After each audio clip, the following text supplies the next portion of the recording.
Il n'y a donc maintenant aucune condamnation pour ceux qui sont en Jésus-Christ. Romains 8, verset 1er, mes frères et sœurs bien-aimés dans le Seigneur, c'est avec parole ça que moi salue nous dans le précieux nom de Jésus-Christ de Nazareth. Dans sa lettre aux Romains, mes bien-aimés, apôtre Paul présente l'importance de la bonne nouvelle de Jésus-Christ.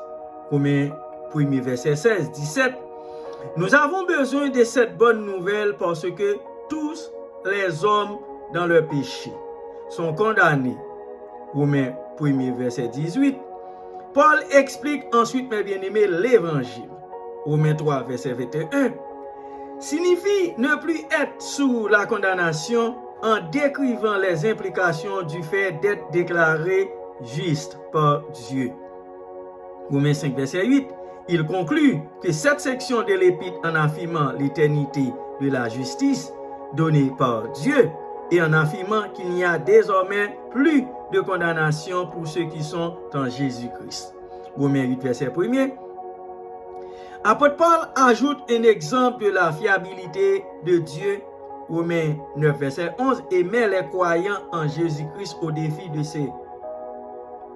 se comporter d'une manière conforme à leur nouvelle position de justice en Jésus-Christ, Romains 12, verset 16. Le besoin de salut est universel en raison de notre lien avec Adam et son péché. Adam est tombé.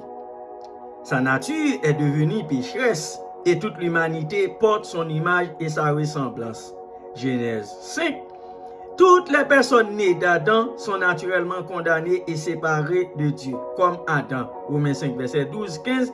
Mais apôtre Paul explique que ceux qui ont cru en Jésus-Christ sont maintenant positionnés en Jésus-Christ. Ils sont justifiés ou déclarés justes par la grâce de la rédemption en Jésus-Christ.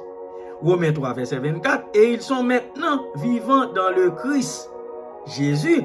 Romains 6, verset 11. Ils ont la vie éternelle. Romains 6, verset 23.